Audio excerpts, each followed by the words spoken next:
Perkenalkan, nama saya Diana Rizky, NPM 1840501107. Saya mahasiswa Fakultas Hukum Universitas Borneo Tarakan. Pada video ini saya akan membahas tentang pengelolaan sumber daya hutan berkelanjutan. Baiklah, langsung saja kita ke definisi pengelolaan sumber daya hutan berkelanjutan. Berdasarkan literatur, terdapat beberapa definisi tentang pengelolaan sumber daya hutan berkelanjutan, yaitu yang pertama, pengelolaan sumber daya hutan berkelanjutan merupakan praktek pengelolaan hutan untuk mendapatkan manfaat dan nilai-nilai sumber daya hutan bagi generasi sekarang dengan tidak mengorbankan produktivitas dan kualitasnya bagi kepentingan generasi yang akan datang. Yang kedua, merupakan pengurusan dan penggunaan hutan dan lahan hutan melalui cara dan pada tingkat yang dapat mempertahankan keanekaragaman hayati beserta produktivitas, kapasitas regenerasi, serta kemampuan mempertahankan hidup dan potensinya untuk memenuhi fungsi-fungsi ekologi, ekonomi, dan sosial pada saat ini dan di masa mendatang, serta tidak menyebabkan kerusakan bagi ekosistem lainnya. Nah, dari definisi tersebut, pengelolaan sumber daya hutan berkelanjutan haruslah mensyaratkan beberapa hal sebagai berikut. A. Adanya keberlangsungan manfaat hutan secara terus-menerus secara lintas generasi. B. Ada batasan pemanfaatan untuk keberlangsungan produktivitas sesuai dengan daya dukung suatu sumber daya hutan. C. Ada keseimbangan berlangsungnya pemanfaatan ekonomi, ekologi, dan sosial secara terus-menerus. Adapun syarat pengelolaan sumber daya hutan berkelanjutan. Menurut Kosmaryandi 2014, pengelolaan sumber daya hutan adat berkelanjutan harus memenuhi beberapa prasyarat sebagai berikut. Yang pertama, kepastian wilayah dan pengelola. Prasyarat ini menuntut adanya kepastian wilayah yang dikelola secara mantap dan diakui oleh para pihak, terutama pihak yang berkepentingan, serta adanya kepastian siapa yang mengelola wilayah adat ini.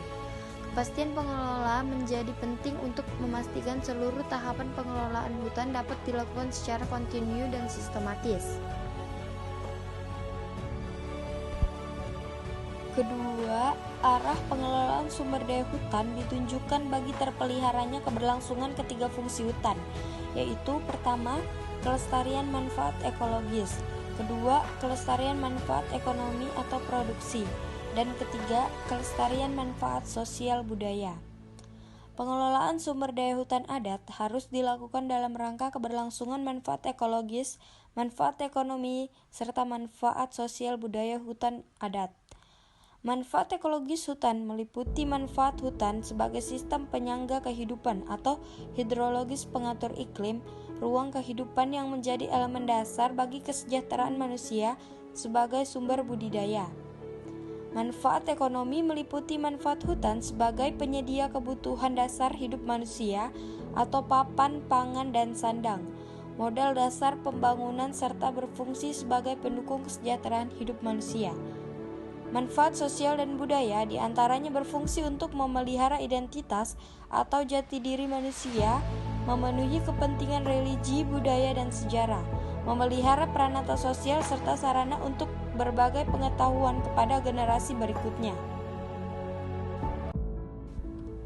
Yang ketiga, tidak dibatasi jangka waktu pengelolaan sehingga harus dimonitor dan dievaluasi secara periodik. Pengelolaan wilayah adat tidak dibatasi jangka waktu pengelolaan karena menjadi wilayah hidup dan kehidupan masyarakat adat sehari-hari sehingga bersifat jangka panjang selama keberadaan masyarakat adat masih tetap ada atau eksis secara lintas generasi.